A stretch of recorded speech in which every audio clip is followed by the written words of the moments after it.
BBC বাংলার সান্ধ্য অধিবেশন প্রবাহতে আপনাদের স্বাগত। আজ আপনাদের সাথে লন্ডন স্টুডিও থেকে আছি মানসী বড়ুয়া। বাংলাদেশের সর্বশেষ গুরুত্বপূর্ণ আপডেট সংবাদে আপনাকে স্বাগত। শুরুতেই সংবাদ শিরোনাম, পরে বিস্তারিত।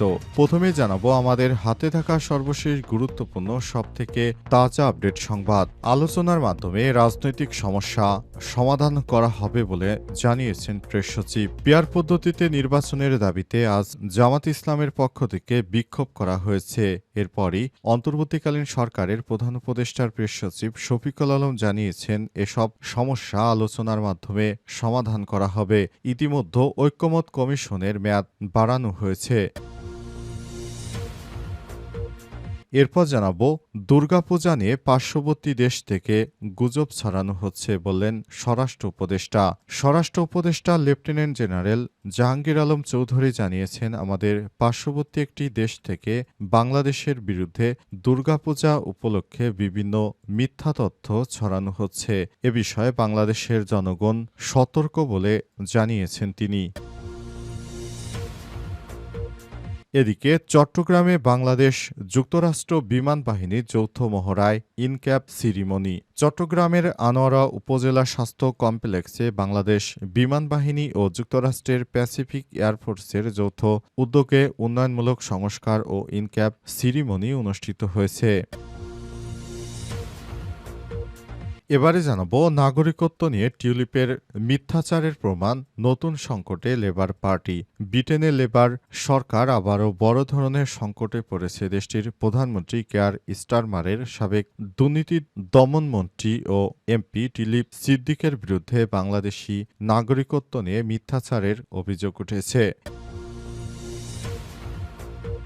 এবং সর্বশেষ জানাবো যৌথ প্রতিরক্ষা চুক্তি স্বাক্ষর, সৌদি আরব আক্রান্ত হলে পরস্পরকে রক্ষা করবে সৌদি আরব ও পাকিস্তান। পাকিস্তান ও সৌদি আরব কৌশলগত পারস্পরিক প্রতিরক্ষা চুক্তি স্বাক্ষর করেছে। এতে প্রতিশ্রুতি দেওয়া হয়েছে দেশ দুইটির কোনো একটির বিরুদ্ধে আগ্রাসন চালানো হলে সেই দেশ উভয় দেশের বিরুদ্ধে আগ্রাসন হিসেবে বিবেচনা করা হবে। এই অবস্থায় উভয় দেশ পরস্পরকে রক্ষা করবে বলে জানিয়েছে সৌদি আরব। আজ পাকিস্তানের প্রধানমন্ত্রী শেহবাজ শরীফ তিনি সৌদি আরব সফরে গিয়ে এই চুক্তি স্বাক্ষর করেছেন। এই চুক্তির মাধ্যমে এখন থেকে ভারত যদি ভুলেও পাকিস্তানের উপর হামলা চালায় তাহলে পাকিস্তান কিন্তু একা লড়বে না, বরং পাকিস্তানের সঙ্গে এবার ভারতের বিরুদ্ধে সৌদি আরবও লড়বে। এবং ইহুদিবাদী ইসরায়েল যদি কখনো সৌদি আরবের বিরুদ্ধে কোনরূপ আগ্রাসন চালায় তাহলে পাকিস্তান তার পূর্ণ শক্তি দিয়ে সৌদি আরবের পাশে থেকে লড়াই অব্যাহত রাখবে। প্রিয় দর্শক, এতক্ষণ শুনছিলেন সংবাদ শিরোনাম, এবারে বিস্তারিত। তবে তার আগে বন্ধুরা অনুরোধ থাকবে এই সংবাদটিতে একটি লাইক দিন। এই চ্যানেলে আপনি নতুন হয়ে থাকলে আমাদের সংবাদটি দেখতে দেখতে চ্যানেলটি সাবস্ক্রাইব করে রাখুন। কমেন্ট করে বন্ধুরা আপনার মূল্যবান মতামত জানিয়ে দিন আপনি বিশ্বের কোন দেশ থেকে বা বাংলাদেশের কোন স্থান থেকে আমাদের সংবাদটি দেখছেন এবং শুনছেন। আর বন্ধুরা এই সংবাদটি আপনার সোশ্যাল মিডিয়া ফেসবুকে শেয়ার করে বন্ধুদেরও দেখার সুযোগ করে দিন। এবারে বিস্তারিত। আর গাজা যুদ্ধে আপনি যদি নিরীহ ফিলিস্তিনিদের ভালোবেসে থাকেন কমেন্ট করে বিশ্ববাসীকে জানিয়ে দিন। এবারে বিস্তারিত। আলোচনার মাধ্যমে রাজনৈতিক মত ভিন্নতার শান্তিপূর্ণ সমাধান হবে বললেন প্রেস সচিব।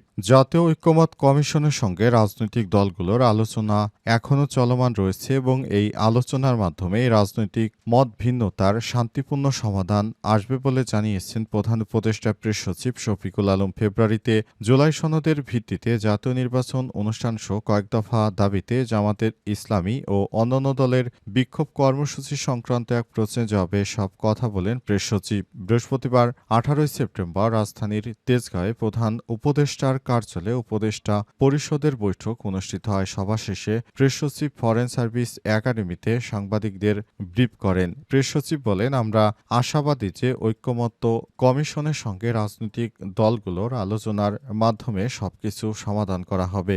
অপর এক প্রশ্নের জবাবে শফিকুল আলম আরও বলেন, চলতি বছর জাতিসংঘ সাধারণ পরিষদের অধিবেশনে প্রধান উপদেষ্টা উপদেষ্টার আমন্ত্রণে রাজনৈতিক দলের নেতারা অংশ নেবেন। তিনি স্পষ্ট করেন, এই সফর বাংলাদেশের নির্বাচন কেন্দ্রিক কোনো মধ্যস্থতা বা আলোচনার জন্য নয়, বরং গুরুত্বপূর্ণ আন্তর্জাতিক অনুষ্ঠানে অংশগ্রহণের উদ্দেশ্যে। তিনি আরও বলেন, তারা সরকারের অংশীদার হিসেবে এই ধরনের বৈশ্বিক প্ল্যাটফর্মে অংশ নিচ্ছেন। দুর্গাপূজা ঘিরে মিথ্যা সংবাদ ছড়াচ্ছে পার্শ্ববর্তী দেশ, বললেন স্বরাষ্ট্র উপদেষ্টা। আসন্ন দুর্গাপূজা ঘিরে পার্শ্ববর্তী দেশ বিভিন্ন ধরনের মিথ্যা ও অপতথ্য ছড়াচ্ছে বলে অভিযোগ করেছেন তারা। জানা গেছে, এই মিথ্যা অপতথ্য ছড়িয়ে আরও দেশটাকে অস্থিতিশীল করার তারা বিভিন্নভাবে চেষ্টা চালিয়ে যাচ্ছে। অন্তর্বর্তীকালীন সরকারের প্রধান উপদেষ্টা প্রফেসর ডক্টর মোহাম্মদ ইউনূসের সরকার দেশটাকে সুন্দরভাবে গুছিয়ে নেওয়ার জন্য তিনি নানাভাবে প্রচেষ্টা চালিয়ে যাচ্ছেন এবং নতুন বাংলাদেশ গড়ার জন্য তারা নানাভাবে কাজ করছেন। অন্তর্বর্তীকালীন সরকারের প্রধান উপদেষ্টা প্রফেসর ডক্টর মোহাম্মদ ইউনূসের সরকার এই নির্বাচনে বিগত আওয়ামী লীগ সরকারের থেকেও ৩ কোটি টাকা বেশি দিচ্ছেন, যেটা বাংলাদেশের ইতিহাসে এর আগে কখনো হয়নি। এবারের হিন্দু ধর্মাবলম্বীদের পূজাটি খুবই স্বাচ্ছন্দ্য পরিবেশে অনুষ্ঠিত হবে। বিগত বছরের তুলনায় এবছর দুর্গাপূজায় সারা দেশে ১,০০০টি মণ্ডপ বেশি করা হয়েছে। তারপরও পার্শ্ববর্তী দেশ আমাদের দেশের বিরুদ্ধে নানারকম ষড়যন্ত্র ও অপতৎপরতা চালাচ্ছে বলে অভিযোগ করেছেন স্বরাষ্ট্র উপদেষ্টা। তিনি বলেছেন, এই ধরনের মিথ্যা প্রোপাগান্ডা আমাদের দেশের মানুষ কখনোই বিশ্বাস করবে না। যারা হিন্দু ধর্মাবলম্বীদের নিয়ে এই ধরনের মিথ্যা ও অপতথ্য ছড়ায় তাদের একটি কথাই বলতে চাই, তোমরা নিজেরা এসে দেখে যাও এদেশের হিন্দুরা কতটা আরামায়েশে আছে।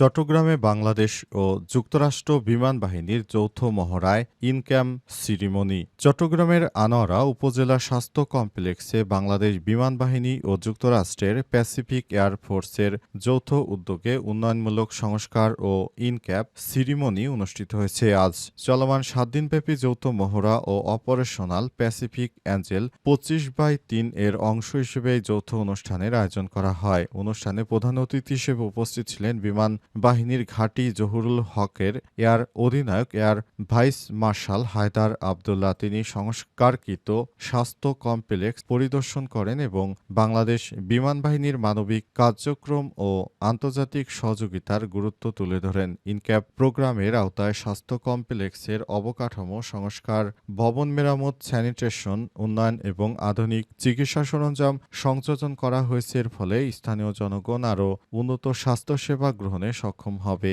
এ সময় স্বাস্থ্য কমপ্লেক্স কর্তৃপক্ষের নিকট আধুনিক ইলেকট্রো মেডিকেল সরঞ্জাম হস্তান্তর করা হয়। উল্লেখ্য, অপারেশন স্পেসিক অ্যাঞ্জেল হচ্ছে বাংলাদেশ বিমান বাহিনী ও যুক্তরাষ্ট্রের প্যাসিফিক এয়ারফোর্সের একটি যৌথ মহড়ার মূল লক্ষ্য মানবিক সহায়তা প্রদান, চিকিৎসা কার্যক্রম, অবকাঠামো উন্নয়ন এবং আঞ্চলিক সহযোগিতা জোরদার করার মাধ্যমে দুই দেশের সশস্ত্র বাহিনীর মধ্যে পারস্পরিক বোঝাপড়া, সমন্বয় ও বন্ধুত্বপূর্ণ সম্পর্ক আরও দৃঢ় হবে।